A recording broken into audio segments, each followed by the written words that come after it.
will always deliver. And I was delivering in the job. I was not bad at my job at all.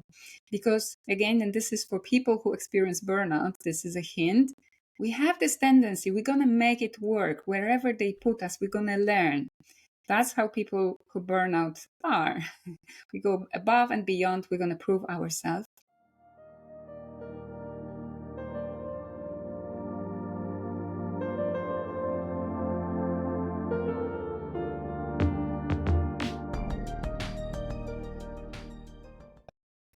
Hello, everyone, and welcome to another episode of the Crossroads podcast. My name is Bogdan, and I'm very happy to have with me here a very special guest. Thank you very much, Lucy, for joining us today in talking about a very important topic, I believe, which is that of mental health and everything around it. Of course, there are so many elements when we talk about mental health, and I think Crossroads is very much in line with this topic, or definitely touched upon this topic, because as we know, Crossroads can be really moments of often of elevated stress, and everything around Crossroads moments can be stressful and full of questions, like are we approaching a moment of crossroads? How do we know if this is about to become a crossroads for us? Is there anything that is not going well for us? Therefore, we should rethink it and maybe change something about it. Should I make one decision A? Should I take decision B? For example, should I stay in a job because maybe this will foster my resilience skills, or should I instead live following my dream, listening to the need of change that maybe I felt inside of me, inside my body, that has been experiencing amounts of stress. Afterwards, maybe after making the decision, we think often, should I be happy with the decision that I make? How do I know if I'm happy? If this is in a way something new for me, how will I know if this is actually the good decision I take? And so I think all of this can generate a lot of pressure. The pressure of feeling we have to make a choice, the pressure of then making the right choice, the pressure of knowing, was this the right choice for me, and so on. So ultimately, and I might be exaggerating, of course, a bit, and not all crossroads, luckily, are so full of questions. But I think ultimately all this pressure, I think it's also intimately related to mental health. And I think having an internal check-in, if we can call it this way, with ourselves and seeing our mental health, our healthy energies as important to us is really key. So I think it's easy otherwise that anxiety, depression, panic attacks, doubt, fear, and so on, they all creep on us and make us feel in doubt, make us doubt ourselves, make us feel that the crossroads maybe that we live in is very context dependent, and maybe it's not really true. It's just we are overthinking, and it's not really how it is. Maybe we can think something along the lines of like, it's just because you don't know what you really want that you feel like you need to change your job, but it's not really true. Or, well, you just had one moment of panic attack, but it's okay, you just take one day off. You don't need to change anything. You don't need such a radical change, especially just because your body is telling you something maybe through this panic attack. So I think, at least personally, it's not always easy to know like how to decide if it's a crossroads worthy moment or not. And I guess there's not one way that fits all of us. Definitely, I think we are all so different, and I think that's the whole beauty of it. But I think at the same time, of course, no one can give us the solution for ourselves. So of course, it's a work in progress. It's a process that we have to work actively on, and every one of us has to do it. But I think it's really important to have along the way mentors, helpers, people that have gone perhaps directly through similar situations, or people that have the right set of skills that are able to guide us through experiences similar to this. And after all my long introduction. Sorry for that. I'm very happy to have, for this reason, Lucy with us today, because I think you are definitely one of those mentors and helpers that have a very important set of skills, and that could really be of help in situations like this. And I think one of the first LinkedIn posts I read from you, and this is actually how I got to know your work, and also what made me try to reach out to you spontaneously on LinkedIn to see if you could be interested in participating in the podcast, was a post related, I think, to the importance of going beyond some of the blockages that sometimes we have, some fears, to dare to maybe change aspects of our life, because I think ultimately on the other side of this fear there can be happiness if only we have the courage to listen to and understand the signals that our intuition, our gut, our body is giving us. So I really appreciated that content. But enough from my side. I think it's best to hear directly from you, Lucy. First of all, welcome to the Crossroads podcast. And I would like to give you the floor for a short introduction. Hi, thank you very, very much for having me here. My name is Lucyna Milanowska. I'm psychologist and rapid transformational therapist. I'm certified hypnotherapist. And I like to think of myself that I am a psychologist by education. I'm a talent nurturer by experience, because I've been having 2 decades of successful career in talent development, leadership development. And I'm a caring person by heart, and I am specializing. So I mentioned I work for 2 decades with corporate professionals, identifying and developing talent for the organizations. And right now, since 5 years, actually, I work with the same professionals from the other perspective. So I'm actually a therapist that works with corporate overachievers who struggle with burnout, anxiety disorder, or depression. And yes, I'm super happy to be here and share some of my stories and stories of my clients that I hope will help some people realize what's happening in them and find the courage to move forward. Thank you very much, and welcome again. As you know, the tradition is to start by sharing a moment of crossroads in our lives. So maybe I would like to start with this. I'm sure you have gone through several, as all of us. Which one would you like to share today? I think I will share one of my biggest crossroads moments so far, which was really transitioning from what I call from burnout to calling. So it's really been those few years ago. Again, I've had successful careers, worked in amazing companies, traveled the world. Everything was going very well in my life. And I've experienced burnout, and it's actually very counterintuitive, because people think always, oh, it's the workload, it's toxic bosses, it's bad peers, it's bad relationships at work. And I'm not saying that it doesn't happen, but it's usually a trigger to something deeper. And that was, in my case, actually, I work for an amazing company for very good salary. I had cool group of peers, and I had one of the best bosses I've ever had. And I've experienced burnout. And it coincided with the time that I came back from maternity leave. So I was after maternity leave. It just shows how amazing the company is. They promoted me just after coming back from maternity leave, and they promoted me to the job that I really didn't like. It was a very developmental job for me, but it was not the right fit for my skill set, talent, and for my desires, for what I really love. And I think it was amazing that I experienced this burnout, because I found myself every day coming from work.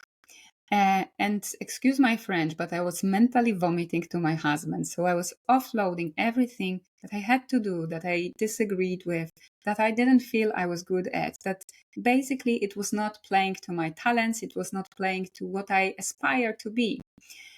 And at some day, I realized, holding my little girl, so I had a daughter that was just few months old, and I had epiphany that I'm reliving the life of my mom, who taught me that a woman can be independent, financially, self-sufficient, accomplished, everything.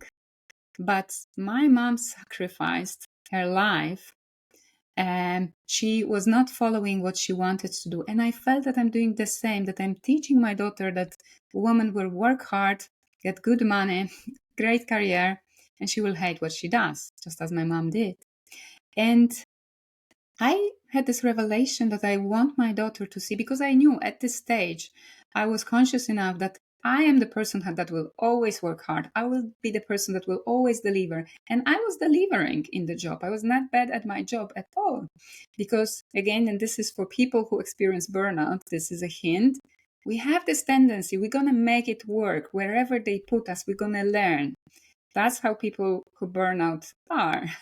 We go above and beyond. We're going to prove ourselves. And I had this moment and I thought, like, I don't want my daughter to learn that. I want her to see that, yes, I'm working hard, that I'm successful, but in something that gives me a sense of meaning, in something that I deeply believe at. And actually, what came to me as well in this very moment was my experience from 20 years earlier, when I was writing my master thesis. And I was writing my master thesis about fear and anxiety as a predictor of criminal behaviors in adolescence. And literally, I was interviewing, apart from measuring fear and anxiety, which obviously were super high among the teenage boys in the detention center after they committed a crime. But one part of writing this thesis was analyzing their life story. And they were horrible. And there was a boy that I will never forget. And this boy killed his stepfather.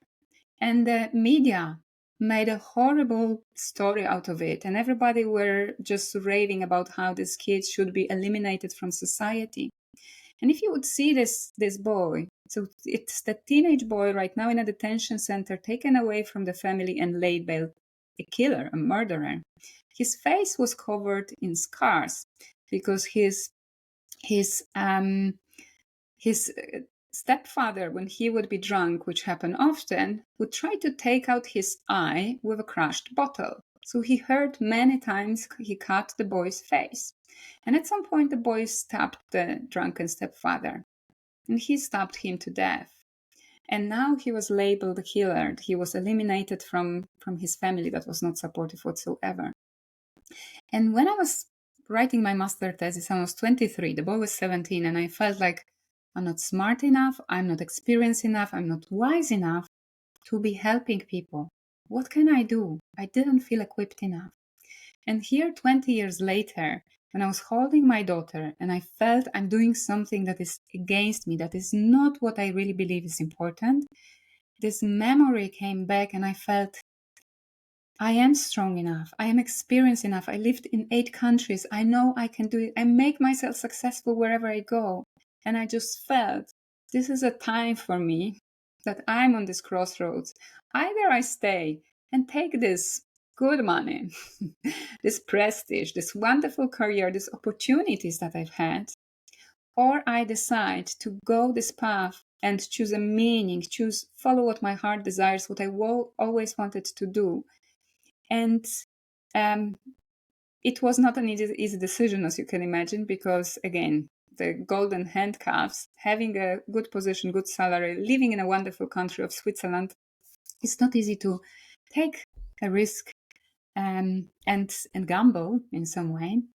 But I just felt this is my time to take this decision for the sake of my daughter and for the sake of myself, really. And I'm not saying it was easy decision and it was easy road, but 5 years later, I can say it is absolutely worth it.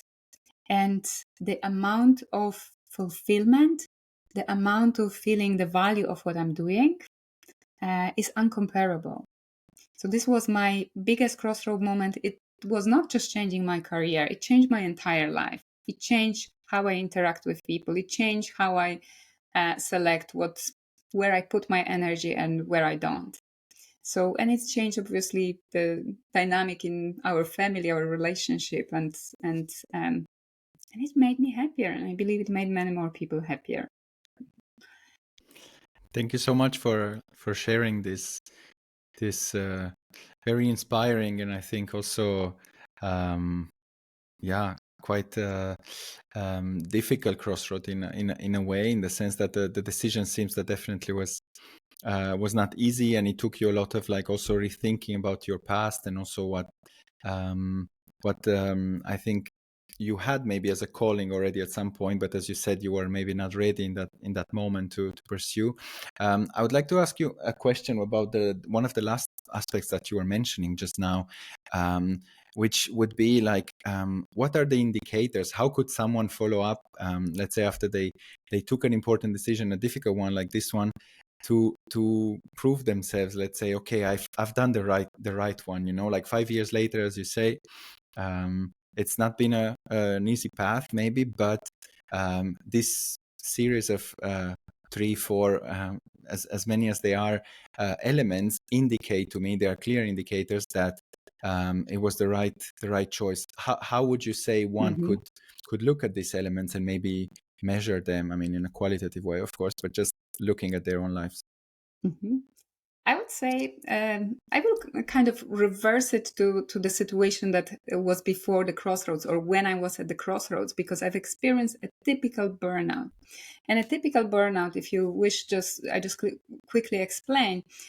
It's not just being exhausted. If you're just being tired because it's been, I don't know, financial year closure and everybody needs to work their ass off, we're exhausted. But you go on holidays, you rest, you're fine. But when we look on burnout, we experience, so there are 3 key symptoms. So this exhaustion, and it is physical, emotional, intellectual. It makes us to feel sleepy all the time, and it makes us to feel so tired that we cannot even sleep.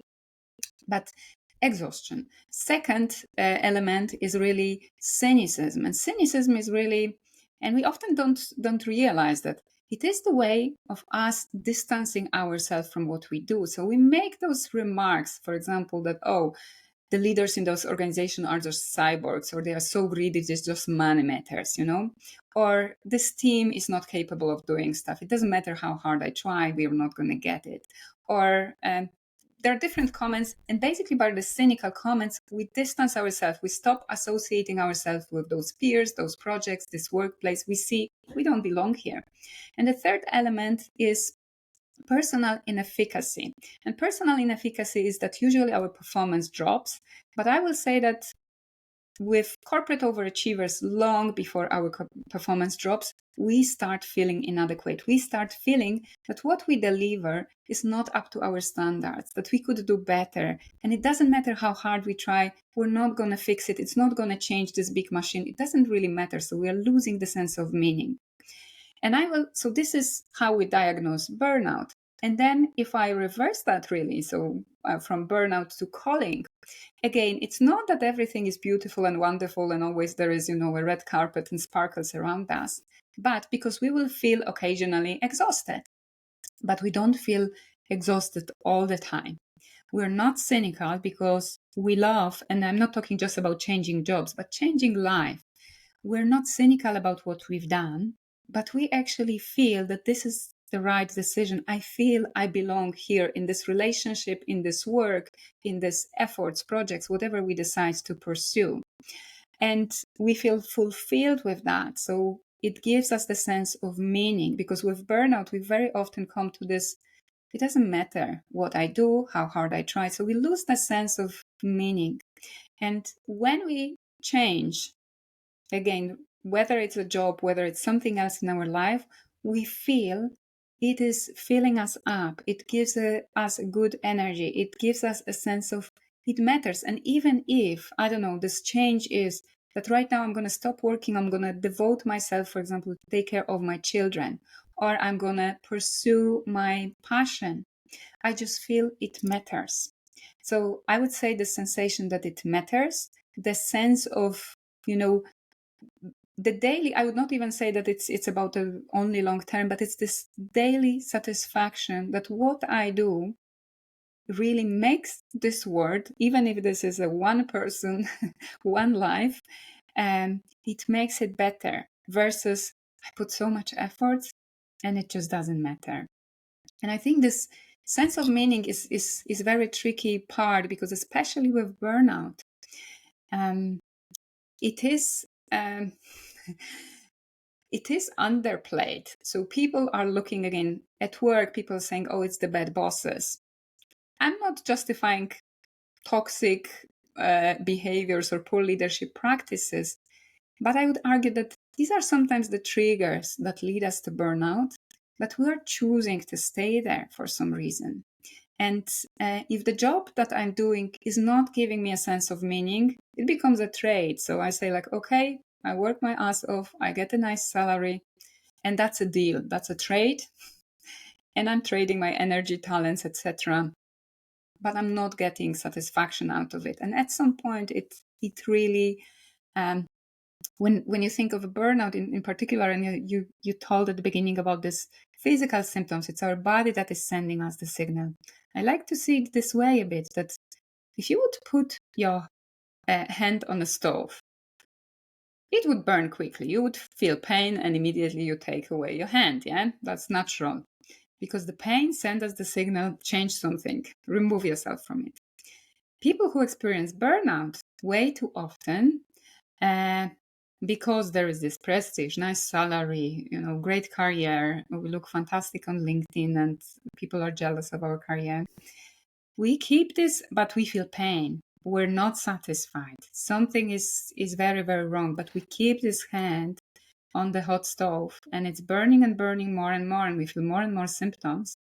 People very often look for help only when they really kind of cannot roll out of bed to go to work. And this is the crossroad starts when they are in crisis. And very often we could do that earlier on. So I talked a lot, but to your question, really, it's looking on how you feel, how much energy you have from being in this relationship, being in this job, pursuing what you want to pursue, how connected you feel to this, and how much meaning you have out of it. That's in a nutshell. Thank you very much. And I have already so many follow-up questions on some of the points that you mentioned.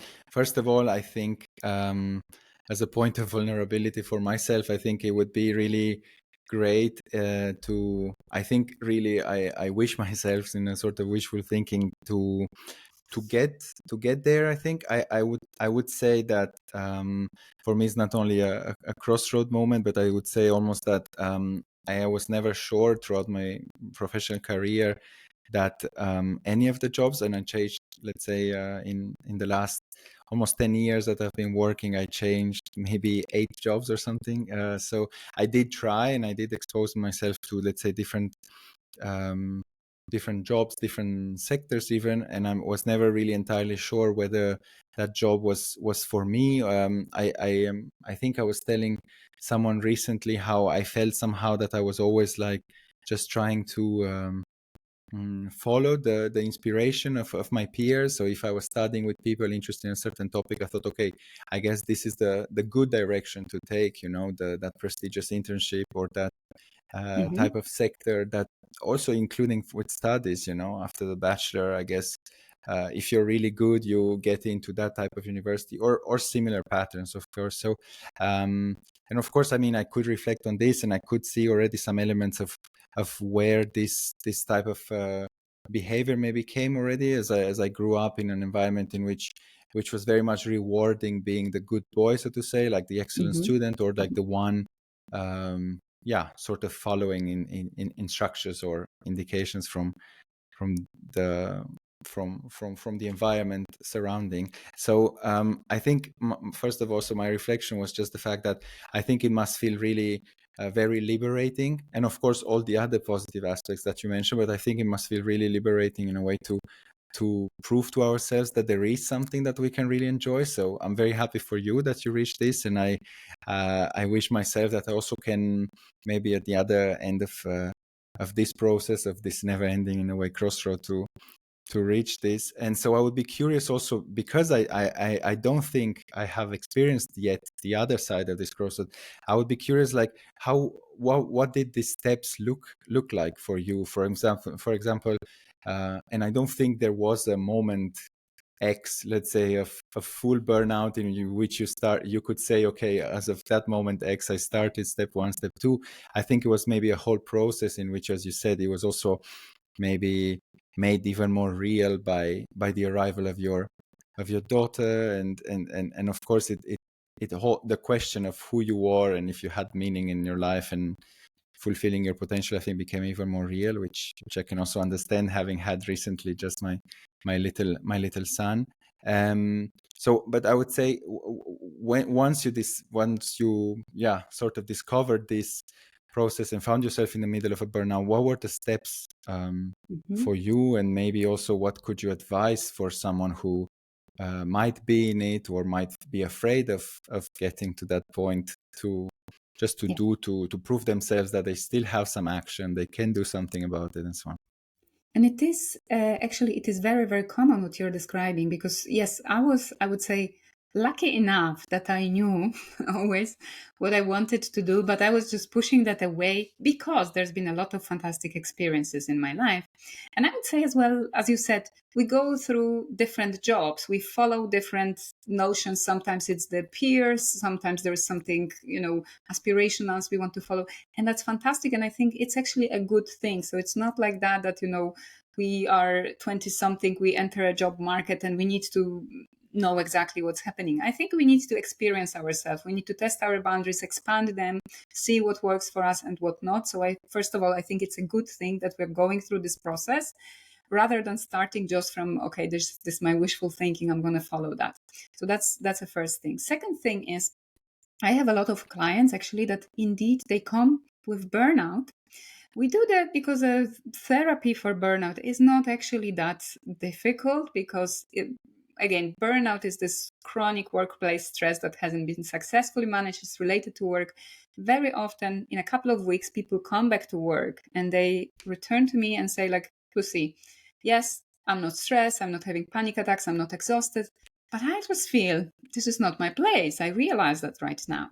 And this is something that I deeply believe. When we find ourselves in a burnout moment, our body tells us, remove yourself from something. And this removing, might be the wrong place, might be the wrong job, might be the wrong people. So some people, they follow. I work with a girl that she is super passionate. Actually, she's outside of corporate world.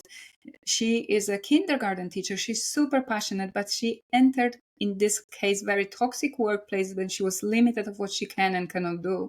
And it was not for her to change her passion. It was to find the better place for herself. But then coming back to your question, these people say, like, I just don't enjoy that. But I've been doing that for 20 years. What else can I do? I have no clue right now. I've been in finance always. How can I quit right now and want to start knitting sweaters? I have no clue. So we go through the process, and this process, I use hypnotherapy and hypnosis to discover that, but everybody can do that on their own, really. I like to go back and I call it to what your heart desires, because as we are growing up, we are raised, and depending on culture, parents, teachers, employers, we're usually shaped. We're rewarded for some things. We learn that it's better. I don't know, in some families, it's better if you become an engineer or you become a doctor, and there are not many other options. Or we are learning, actually, well, it's better to do something science related, and humanities are not, I don't know, going to pay the bills, or artists, please never go there. Yeah. So we have different priming.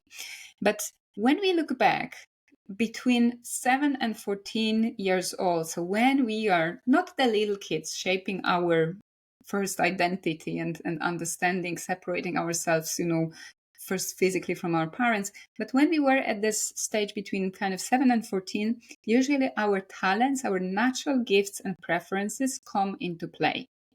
And I'll give you some examples of, because of course there are some people that loved being on the stage, and when I work with them, they are right now, I don't know, project managers, finance directors, and go back and say, like, I was standing on a stage and I was just indulging in this attention, and I loved that.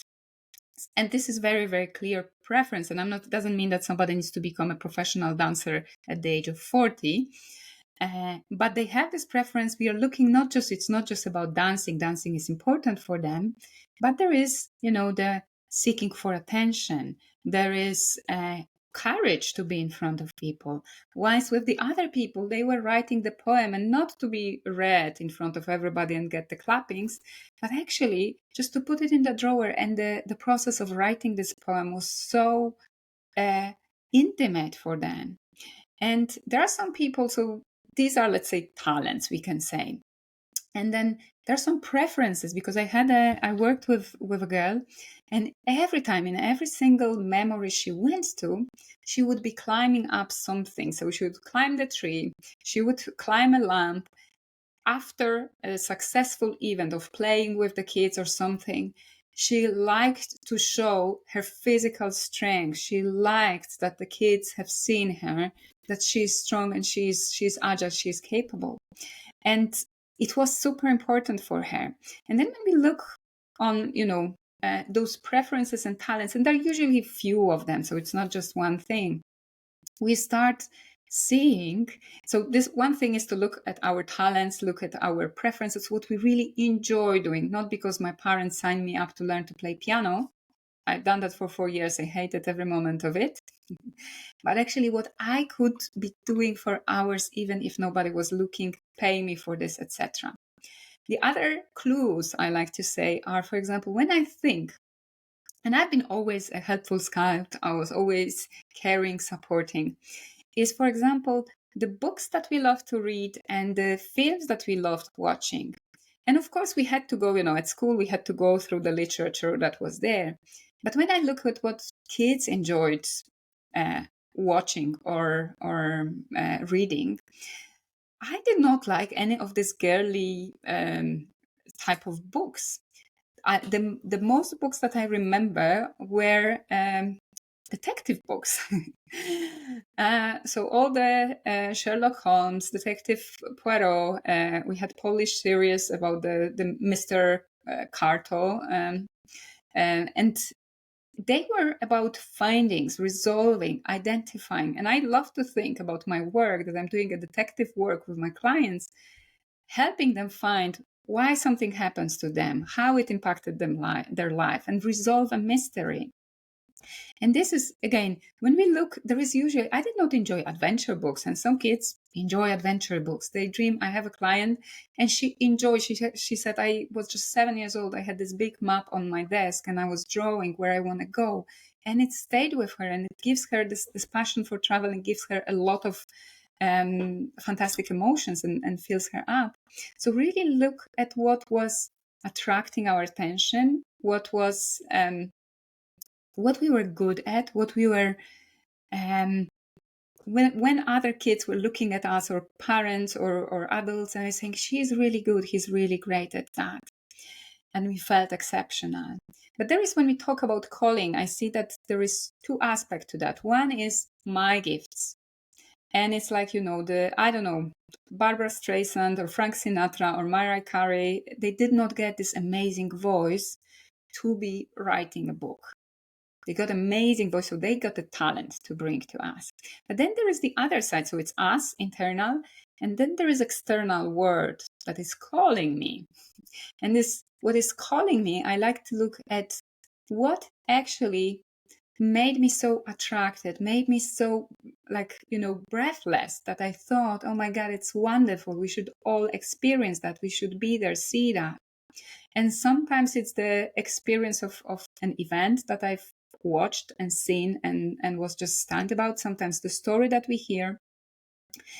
And on the other side, it might be the event that made me feel that should not be happening. This is not what we should be experiencing. And because I was growing up in the environment when, for example, problems with alcohol were very common among men, and I've seen, so out of the 10 men on our staircase, 5 were alcoholics, just to give the size of the issue.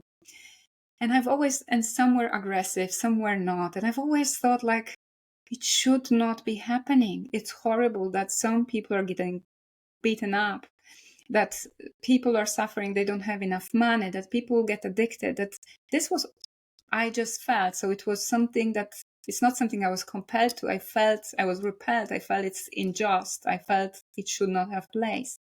So these are the different elements. So we can look inside ourselves into this childhood times, what my gifts are, and then look what was calling me, what was getting my attention. And I'll maybe just share a brief story of a client I worked recently with. And for example, when she loved drawing. And you could say, well, it means she is an artist and she actually works as a project manager. And but when we went deeper and we analyzed what did she enjoy in this, it was not the artistic expression. She enjoyed the clear, straight lines. She enjoyed accuracy. She enjoyed precision. So if we just look from the high level, we sometimes see the surface, but when we dig underneath, we get into what is really, really there. And again, for some people, if they love dancing, it was about the movement, the energy, and emotions. There are people that literally, it did not matter if they were dancing or singing or hosting an event. It's being in the spotlight. That was their thing. So we need to look for those clues. And also, just one more comment regarding that obviously it is a process to discover this calling. And I always say it would be the dumbest decision for anybody just to quit their job and say, like, tomorrow I start something else, a dog shelter. I would say we need to plan that. We usually have, families, responsibilities, mortgages, and whatsoever. So we need to make a smart plan. And it doesn't always even have to be transitioning our career, because very often bringing this thing that gives us meaning can happen outside of work and feel us enough that we feel, okay, doing my job is a job and I'm fine with that. It pays my bills. I have somebody I worked with. She works in a corporate environment. She gets good money and she dedicates a lot of time to work with kids from orphanages. And she gets a lot of the money that she earns. She sustains her passion and her calling really somewhere else. She could not make really helping kids in orphanages profitable and make a living out of it, but she's fine with that. It gives her fulfillment and a sense of meaning. So it is a process we can seek inside. And I think also maybe just one more thing right now. I think it's excellent time really for that, because the job market is changing so dramatically. And we know with as well right now, we went through pandemic and hybrid working became normal. But right now we are going through this technological revolution. We have the AI that already is taking over some jobs, and there will be more people that will be changing the structure of their work, and more companies are looking at how to streamline, how to make a use of it. So there will be opportunities really. So we will be redefining our careers. It's not anymore, us staying in one job till retirement. So I think it gives the opportunity, because in a couple of years it will happen to many people. And I always say it's better when we take this decision and prepare ourselves, make this plan, and get there on our terms. I fully agree, and thank you for mentioning also this last aspect, which I think is really important. And in a way, I do see it also. I think in some of the environments in which I work, or in people around me, that indeed there's just a different way of maybe also looking at the possibilities around, in terms of like working remotely, but also who knows, in the future maybe working less, like rather less compared to now, but just in a way the new normal, let's say maybe from 40 hours or around that number. There's also a lot of experiments, I think, with a 4-day week at the moment and so on. So there will just be a new normal in a way. So I think like related to this, I think giving more space to some aspects maybe that that could make us happier in terms of job, and preparing ourselves to that path. I think it's a very interesting point. So thank you for mentioning this. I had a question when you were mentioning about the different ways of calling. I was thinking also, but how will I know if if I'm the person who would need the radical change like yourself, and find calling, or give my calling a voice, first of all finding it and then giving it a voice in a professional way, or if I'm rather the person who should just do what is expected from me at work, maybe somehow a bare minimum, or I don't know, but then there's this calling outside in the volunteering or hobby or anything alike that will just make me so happy. Do you have, based on your experience, maybe with clients and so on, are there like some clear signs of like how you can spot this? So there are a few elements here in your question, really, because one thing is, um, I would say it this way. So when we are also thinking that, let's say, we are becoming uncomfortable in our job, so we're heading into burnout, which is a gradual process. People often think it's quite a rapid thing, that we suddenly think, see, somebody cannot come to work. But actually, always when we look back, we start withdrawing ourselves, we start neglecting our needs, we start, not going to the gym as we used to, we start not calling our parents as we used to, we become more I don't know, forgetful. So our behavior changes gradually. And I would say when we are at the beginning of this road, so we come from, let's say, our optimal self, our thriving self, into a coping mode when we get more pressure, but we start. Therefore, we need to work more, prove ourselves more, cut a little bit of things that we used to do. I would say when we are at this stage, usually just being aware of that's what's happening and kind of deliberate effort of bringing yourself back is enough. And I would say, if you can come back, so let's say I notice this happens to many, many people, but let's say if I notice that, okay, I don't call my parents every other day as I used to, I don't go out with my friends, and I used to do that twice a week. I stopped dancing and it was my passion. So I see clearly I sacrificed some things.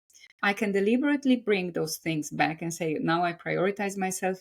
And if I go back to my thriving and I feel like I'm on the top of the world and this work and everything is fine, I'm probably in the right place, and it was really me neglecting my needs for some time.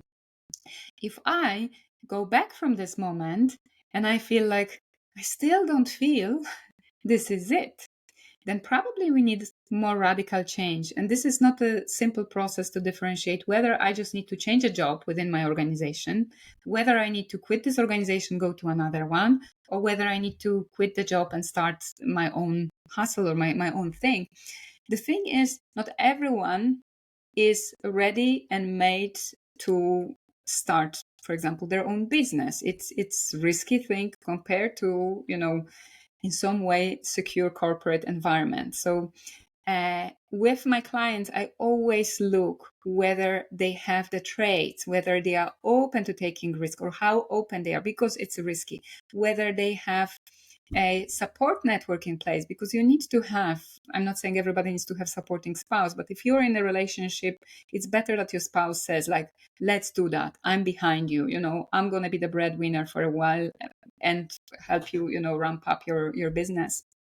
So there are those factors that are critical if we would be considering that really it's, in my case, I had this, I knew, because my boss, and I really had wonderful boss, he asked me, Lucy, how about a different job? If this job doesn't fit for you, we can look for another role in the same organization. And because I knew this will not solve it for me, and I knew that if I go to another corporation, it will not solve it because this is not it. It was very, very clear for me that there is no other job and there is no other company that will bring me back, because I was just ready to be on my own.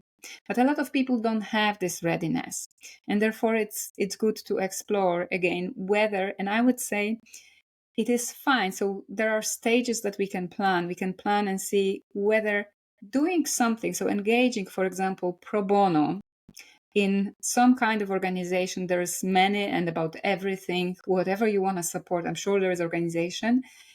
You can join and give 2-3 hours a week of your time, and seeing whether it lifts your mood, whether it lifts your spirit, whether you feel fulfilled. Because sometimes this is absolutely enough. And people say, like, I'm going to keep doing that next to my job. Now, my job pays for my house and fancy holidays, but I get a sense of fulfillment from doing my volunteering. And that's also fine. So I would say, I know it's a bit of a lengthy answer to your question, but I would say we explore different avenues, whether just, for example, giving yourself and volunteering does something to you, whether there are options within your company that will satisfy you. And I will share that a little bit as well, how I do with my clients, because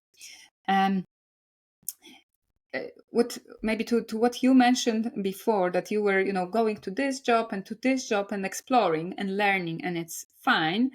I do a little bit different process with my clients, which are probably a similar age group, and they've already done that a couple of times, change those jobs, change those companies, and don't feel like the next kind of blind step is going to do that for them. Therefore, we are looking into, this is what my heart desires. This is what I think my calling is, broadly speaking. And we're looking a little bit into how can I play out? What could I be doing in ideal world? So we are detaching from whatever they are doing. And let's say if you discover, I would love to, my passion always been animals. And we're looking, okay, what are the options if you want to be, animal nurturer? Do you want to be a cat breeder? Do you want to have animal shelter? Or maybe you want to go to BBC, CBeebies, there is a program for little kids, and do the show about animals. And if you are a showman as well and love the animals, and this is one of your talents, or maybe you want to write the book, or maybe you're a photographer for animals. I mean, I believe there is our calling and its umbrella, and it's really broad, and there is 150,000 ways of fulfilling this calling, and we can do at different stages of our life different things that are in line with what we are meant to be doing. So we're exploring a bit, actually brainstorming what could be these things, and we are looking at the current trends. So if you again love animals, and we are looking, so what is happening in the country that I live, for example, in Switzerland? Most of the cats are sterilized, for example, and there are some regulations about it. What are the trends? Do more people have cats or less people have cats? Or what about the animals? What is really, and which type of animals, and why? So we're exploring and brainstorming, and this is maybe abstract thing with the animals, but let's say you think about, I don't know, you would like to transition and deliver leadership training programs. And that seems straightforward, And there is plenty of people who do leadership development programs, and they have many years of experience doing that. But when we look right now a bit, what is happening out there? What are the trends? How is the AI impacting it? How this leadership concept is evolved? We don't want you to get ready right now to compete with people with 20 years of experience if you haven't done that for 20 years. We want to prepare you for the next 2-3 years because the landscape is shifting so much. And I'm saying that again because I think it's amazing opportunity with this change. It's like, with ECG practices with sustainability and environment. Over the past few years, it picked up, and there are not many experts on the market. Everybody who works in this field are barely, a couple of years in it. So I think it creates a lot of opportunities. Those changes create a lot of opportunities that we will not have to compete with people with 20 years of experience. Everybody will have zero experience because it's a new thing.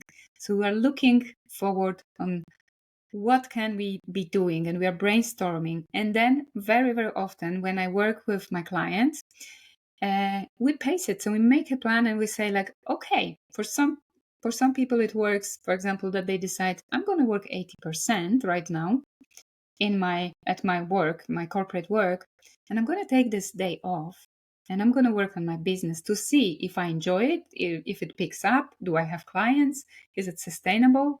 And so this is a long process. It's not a rapid decision to take, but really a process to see, because some people, actually a lot of people, we start doing something and then it evolves and we start seeing more opportunities. And so, long answer to your question. There are a few ways we need to see how willing we are to take the risks, and is that the best thing for us in our current moment in life. But also we need to have a look, can I fulfill my needs in a different way, and it will make me equally fine. Thank you very much for the answer. I really appreciate learning this from you and hearing from your experiences. So thank you for that.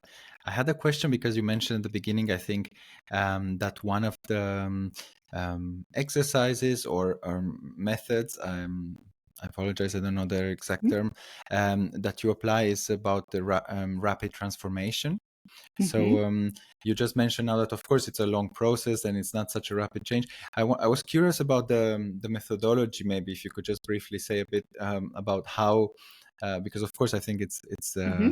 it's very appealing in a way of okay, wow, someone is going through maybe a moment of crisis, doesn't know exactly what they would like to do, and there's a possibility through the help of an expert to undergo a rapid transformation somehow, or at least to be guided into something that could be a rapid transformation. Could you maybe tell us a bit about the process, and also how do you how can you support someone through it? Absolutely. And so with rapid transformational therapy, so this is a method that is invented by Marisa Peer, and it was awarded with multiple awards, even from the pharmaceutical industry, even if we're not using any medicals. It is actually, so it's a hybrid form of therapy that combines some tools from classical psychotherapy, from cognitive behavioral therapy, from hypnotherapy. It doesn't tell most people anything, but I just want to say it's built on a strong foundations. And the process, it's really about curing. It's about healing the root causes. So what we do in a session, it's called rapid because when it comes to healing, it literally takes a few weeks for people to get significant improvement in how they feel. In a session, so I use hypnotherapy to help people to get into the state of hypnosis. And just to bust some myths that are there, hypnosis is not about levitation. It's not about me using some magic and putting you in a state where I can manipulate you to do some funny stuff. And it's actually a very natural process. A lot of us get into this state many times during the day. It's like I always say, when you're on a bus and you're like in your thoughts and suddenly, well, it's my bus stop, I need to get off, but I don't remember the previous ones and who was sitting next to me. You were in a state of hypnosis, which means your internal focus. So this is a state. Or it's a state when your son is still too little, but there will be the state he will be playing and you call him to brush the teeth and he will really not listen. He will not hear you. This is the state of being so focused on something that we are not distracted by other things. So we take a few minutes to get into this state, and then we go into the root cause of the problems. And I will explain what is the root cause. When we are talking about burnout, most of the people again talk, it's the bad boss, it's the toxic work environment, it's the workload, blah, blah, blah, blah, blah, blah. That's true. They are a trigger in a workplace. But I can tell you, we never talk, or very, very rarely with my clients in a session about the work. They always go back to the mechanism, to their childhood. And I'll give you the example. When I work with one of the clients, she said the first memory that came to her, she said, like, I'm 7 years old, I'm running a race, and I was in the middle of the group, and it was fine. But my mom asked me which I was, and I said somewhere in the middle. She told me, you need to train more. This is the first scene. The second scene is she came from school, and she brings her math test, and she got B. And her father is asking, and what did Joanna and the other friend got? They got an A. Father didn't say anything, but I immediately knew I was not good enough. I need to study more. Yeah. And the next memory is that, and it's actual stories that I'm sharing here. The girl was passing her matura, her abitur, her final exam in a high school, and her father came to school. It was in the times when there was no electronic boards, everything was in school on a paper. Her father checks how she scored, and she said that it was very, very difficult and everybody got mediocre grades. It was not true because people got better grades. Her father sees that on the table, and he comes to her. She's stressed before going to oral exam, and he tells her, "You're gonna talk at home because I don't wanna stress you right now," which he just did. And she constantly, and these are just three random examples from her life, and she had 3033 of such, because every day she just felt, I am not good enough. I need to study harder. I need to press more. I cannot. And she constantly lived with this sensation of not enoughness. So we were looking into this is a root cause why she is working herself to exhaustion, why she never pushed back, why she never negotiate resources with her boss. The same, there are people on her team that go to boss and ask for resources and get it. There are people that go negotiated a pay rise, they get it. She could never done that. And she is burnout and she feels it's unfair, and lack of fairness is a big trigger for us to burn out. So we are discovering that, we are mapping what was happening, what was the pattern there. We're doing a couple of interventions to close it, because first thing is we need to understand why I function this way. Why did I learn to drive myself to exhaustion and keep proving myself instead of taking care of myself? Then we need to change it. So we need to close this business. We need to pull her out from being this child that operates in and out in this environment into a new environment and let herself mature to be responsible for herself and make different choices. And then in the final part of the session, I prepare a hypnotic recording for a person that is addressing these root causes. And this recording is literally, when you listen to it for a couple of weeks, it's creating a new neural pathways that are getting coated with myelin, becoming stronger, becoming like a highway in our brain. So we start to think differently, feel differently, behave differently. So from the same trigger, we start having different response and different reaction. So we are changing, we are transforming our life. And for some people, it's really almost an instant process. For some people, it's really, really fast that they start noticing in a couple of days big changes. For some people, it's a gradual process. And sometimes for people, it's a retrospective process. So I'll quickly share one more story. It was a guy that I worked on anger management, and he literally would beat other men on a daily basis and would be very explosive. And when he came to me because his girlfriend threatened to leave him if he doesn't compose himself. After the first follow-up, after 7 to 10 days, we have a first follow-up, and he says, like, my girlfriend says I'm calmer, but I don't feel it. And I'm like, fine, we did a couple of more things. After the next follow-up, he says, like, my colleagues actually at work notice that I'm calmer, but I don't feel it. I'm like, good, fine.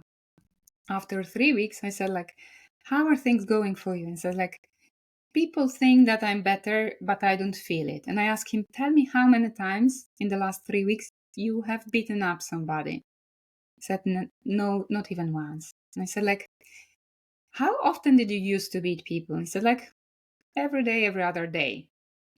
And I said, if the universe has changed for you, because he said, like, oh, maybe people don't piss me off anymore. I said, like, if the universe has changed for you and people don't piss you off, it's even better. And this is for me the retrospective realization, how that changed me. So we are really using the power of our brain and the power of our subconscious. And this is a clue that we are using. We're not going through the discussions with your consciousness of what you think, how your boss is triggering you, how your peers are triggering you, etc., etc. We're getting into the root cause. We're addressing this root cause so that you can liberate yourself from the behavior that you don't want.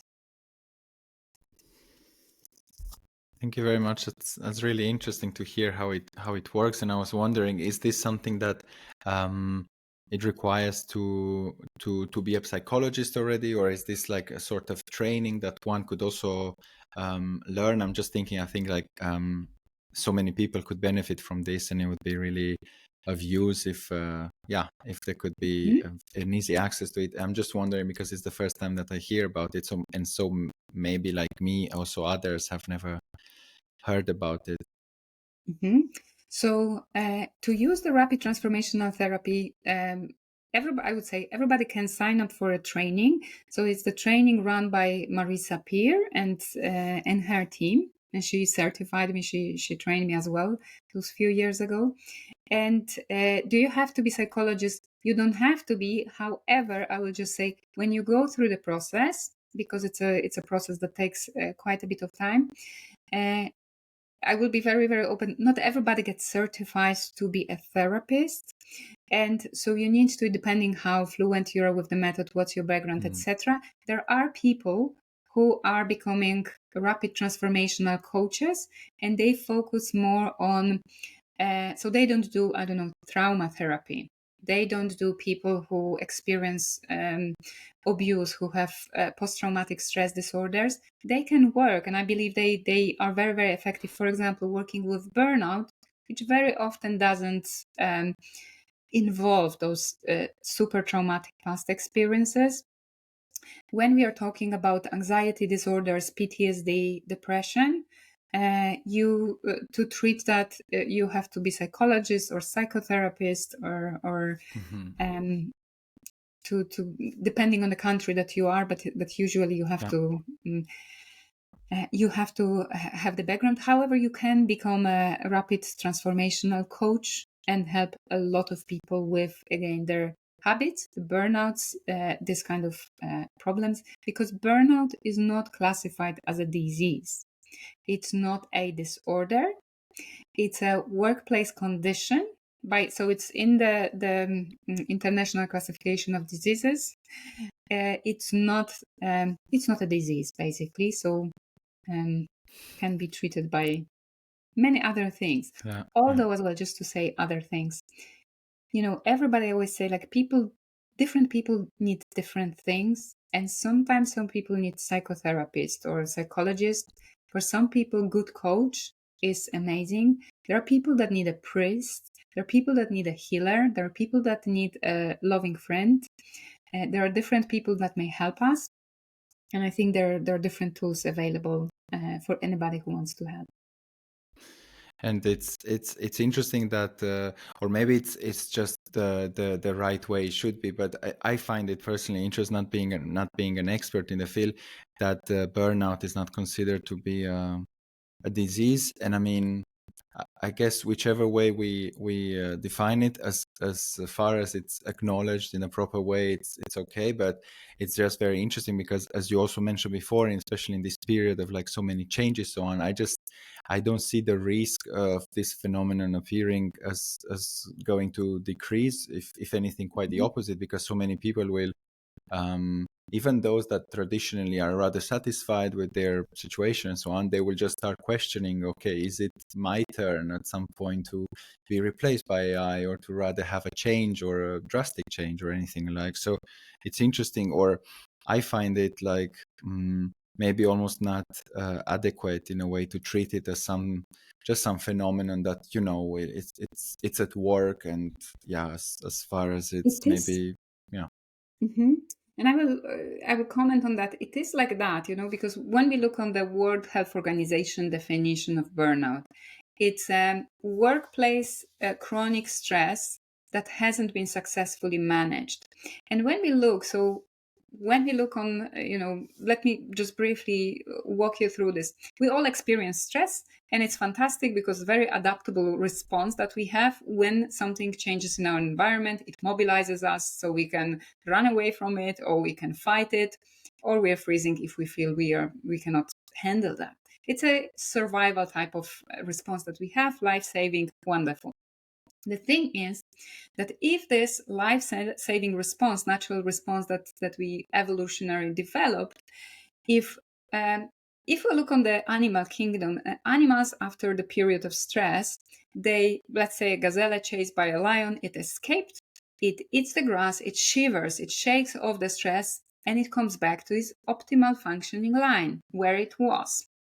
What's happening with us human beings, and also rats, if we're treating them in a laboratory, we can get into this chronic stress. So after a period of stress, we don't give ourselves time to recover. We don't manage that. We don't intentionally make effort to go back. But if we have one stress after the next one, after the next one, after the next one, we're getting further from this baseline of our optimal functioning. And this is basically, if we go low enough, this is burnout. And still, with burnout, we can recover in a couple of weeks. The thing is, if burnout is not addressed, it leads to depression. then it becomes a disease. I mean, the symptoms become much more severe, much more intense. We start losing, because again, the symptoms are quite similar. If we're, exhausted, if we're lowered mood, if we cannot sleep, if we start losing appetite or having more appetite, yeah. So there's a lot of things that's happening in our body. If we don't treat burnout, we get to depression. So this is indeed very risky thing, but it's not yet. It's not classified as a disease that we have to medicate. Um, Although, again, the doctors will give you a sick leave, and I believe this is a good thing, because we feel the burnout in our body. We cannot sleep. We're exhausted. We have running thoughts. We basically don't feel emotionally well. And I always advise people, if you're on a sick leave, it's a good thing, because you withdraw yourself from the place that triggers you. But this is time to seek help, to investigate, to do something. Just staying, like with many diseases, you go on a sick leave, okay, you take your pills, and the thing happens. It's not like that with burnout. Just going, because you could go on a month holidays, treat yourself, and it will not help you if you have a burnout. So if you go on a sick leave, if you're given a sick leave, do the work, seek somebody who will guide you through this process, but use this time, because it will not go away by itself.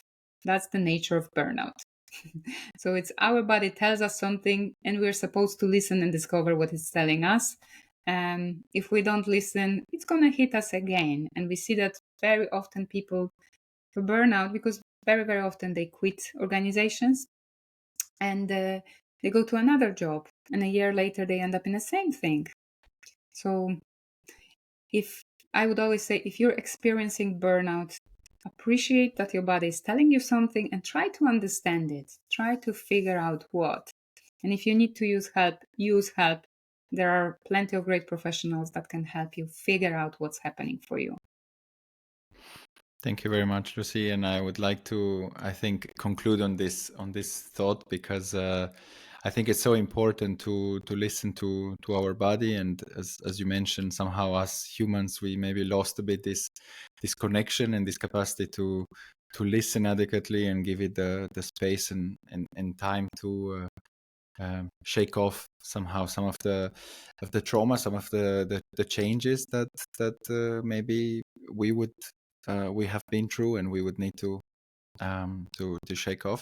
Thank you so much for your time today. I personally definitely learned a lot, and I appreciate the simple way in which you talk about some of this I think quite dense topics, and also thank you for sharing. Thank you for the trust in sharing some of the stories from your very uh, yeah interesting experience. Are there any final thoughts from your side that you would like to share?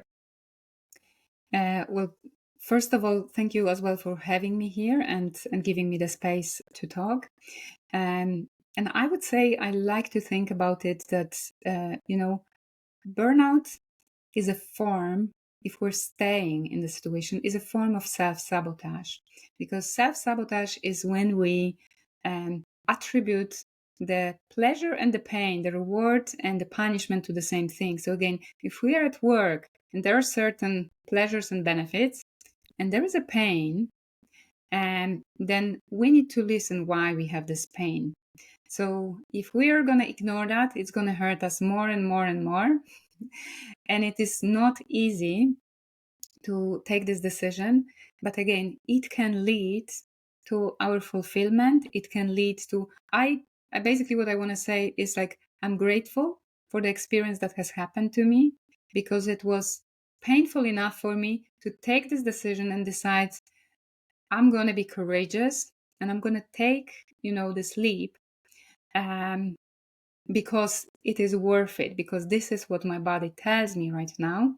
And I want to encourage, again, not people just to dropping their jobs and changing their careers rapidly, but to take the opportunity to listen to themselves, and have a look into what their heart desires, what makes their heart sing, really. because it can lead to really fulfilled, happy, wonderful life. And this is something that I wish for every human being on this planet.